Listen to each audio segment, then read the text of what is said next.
Salve Bapak Ibu, saudara-saudariku yang terkasih dalam Tuhan. Aku bernama Stella Wijaya. Dalam renungan audio singkatku kali ini akan membawakan judul Mengampuni.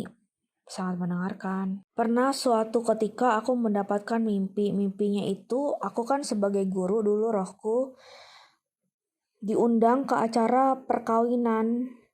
Nah, itu yang menikah itu adalah anaknya kepala sekolah aku.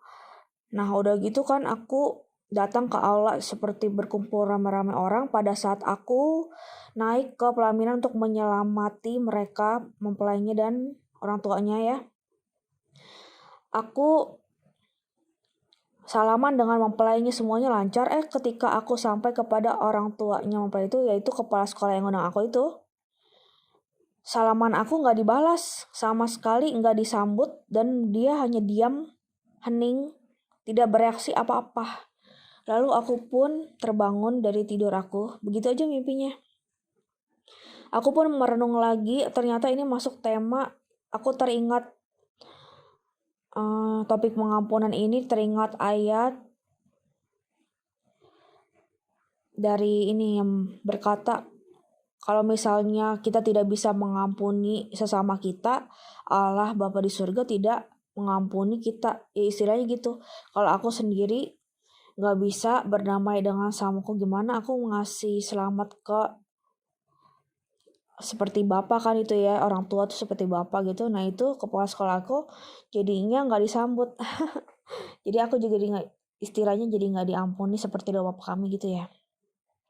Ampunilah kesalahan kami seperti kami pun mengampuni yang bersalah kepada kami. Banyak fakta nyata kejadian sebagai akibat dari sikap orang yang tidak bisa mengampuni. Akibatnya selalu tidaklah baik. Ada mungkin orang yang jadi timbul penyakit di tubuh fisiknya karena tidak bisa mengampuni. Ada yang stres atau tertekan hidupnya. Ada yang terus-menerus sedih, yang berkepanjangan, dan lain-lain. Bahkan yang perlu diingat juga dan perlu diwaspadai, ketika ada orang yang meninggal, jiwanya pun bisa jadi tidak dapat sampai kepada Tuhan, tidak dapat tenang karena belum mengampuni secara total. Kenapa demikian? Karena permasalahan jiwa yang meninggal itu di dunianya ini belum selesai. Dan dengan demikian ia jadinya tidak bisa naik ke surga dengan tenang. Banyak kejadian seperti itu. Yang rohnya ketika di rumah duka ada pesan-pesan. Kalau misalnya ada orang yang punya indera keenam atau apa, biasanya mereka berbicara melalui perantaraan orang tersebut kepada keluarganya. Ya. Jadinya mengampuni juga bisa menghambat orang masuk surga. Kalau nggak mengampuni maksudnya ya. Mengampuni orang yang bersalah kepada kita adalah anjuran dari Allah kepada kita. Karena apa? Manusia ditakdirkan untuk saling mengasihi, bukannya membenci. Dan setelah yang Tuhan yang berpikir mungkin seperti itu ya. Setelah Tuhan yang berpikir terbaiknya dari penyelesaian segala sesuatu, mengampuni adalah jalan keluar yang terbaik, yang merupakan pilihan dari Allah sendiri bagi manusia untuk dapat menjalankannya. Ketika ada orang yang menyakiti hati kita, melukai hati kita, berbuat yang tidak berkenan kepada kita, bagaimanakah reaksi kita? Kecenderungan alamiah manusia kan membenci atau membalas ataupun menghindar, atau mungkin jadi ada timbul dendam dalam hati ini. Nah itu tidak baik sekali ya efek dari dendam itu. Sampai kapan bisa berkembang terus dendamnya itu kalau belum terselesaikan?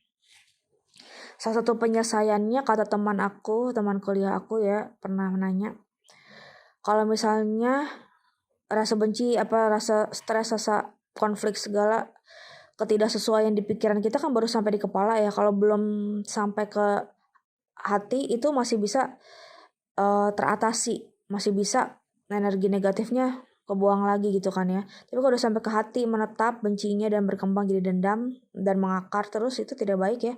Itu kita bisa mengakukan dosa kita kepada imam melalui perantaraan imam, maksudnya dalam sakramen tobat. Misalnya aku kurang bisa mengampuni, aku benci, aku kecewa sama siapa gitu.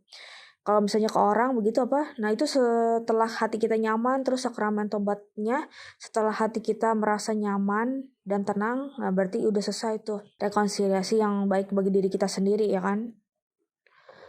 Kalau misalnya ada orang yang berbuat kejahatan kepada kita, menurut kita itu sangat menjijikan sekali, sangat memuakkan, tidak bisa kita terima, benar-benar tidak bisa kita terima, tidak bisa mengerti. Tapi segala sesuatu memang ada banyak hal yang tidak bisa kita mengerti. Ya. Kalau misalnya aku sendiri dari pengalaman aku sehari-hari mengolah diri pribadi dari pengolahan firman juga, aku mengambil kesimpulan dan kata-kata kalimat ini yang menenangkan pikiran aku bahwa kebaikan yang ia lakukan mungkin hanya bisa sampai segitu. Jadi aku juga merasa ini kata-kata yang bisa menenangkan diri aku, maksudnya apa ya? Mendiamkan gitu ya. Jadi supaya aku gak kebawa emosi, gak kebawa marah, dan gak bawa kepikiran. Mohon maklumnya akunya membawa diriku maklum sendiri ya. Kebaikan yang biasa ia lakukan mungkin hanya sampai sejauh itu. Dan aku berusaha sekali mendoakan agar bisa akunya lebih baik lagi juga dan tidak saling melukai terus menerus dan ia bisa jadi pribadi yang lebih baik lagi. Dan juga aku menemukan satu hal lagi dari prinsip mengampuni ini ya. Pernah suatu kali aku mengampuni benar-benar secara total karena satu kejadian. Ternyata aku melihat secara alam rohnya, mekanismenya, aku mengampuninya kan karena satu kesalahan terakhir itu yang tidak sengaja dari ucapan seorang kepadaku ya, yang aku tidak terima. Tiba-tiba seperti akar, itu kayak nyambung-nyambung pohon akar gitu, yang dulu-dulu pengampunan yang dulu-dulu aku tidak bisa mengampuni, maksudnya kesalahan-kesalahan orang itu apa, jadi ikut tercabut semuanya, jadi hatiku damai, lega sekali. Nah itu benar-benar jadi istilahnya mengampuni itu berefek panjang sekali, banyak sekali ya. Jadinya membersihkan diri kita gitu. Membuat energi diri kita semakin positif lagi. Tetapi yang perlu kita ingat adalah kejadian hidup tidak sampai di sini aja. Umur kita masih panjang ya, yang kalau masih punya umur panjang. Pastinya Tuhan mau kita sehat dan panjang umur kan. Di kedepannya kita tidak tahu kejadian apa yang akan kita alami. Kita nggak bisa ngontrol orang berbicara apa, bersikap apa, kejadian apa. Jangan sampai kita nanti muncul benih-benih yang baru kayak kepahitan, benci, kecewa, dan lain-lain itu lagi dia udah ada tertabur ada ya, kita berusaha sekali supaya tidak tertanam dan tidak bertumbuh.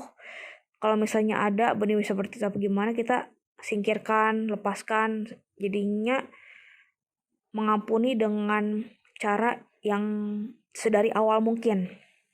Dan adalah lebih baik lagi untuk sedari awal sekali para orang tua mengajarkan dan melatih anak untuk mengampuni. Karena di sekolah mana gitu pelajaran agama kan biasanya hanya teori tertentu ya. Kalau untuk penerapannya ini harus benar-benar dilatih.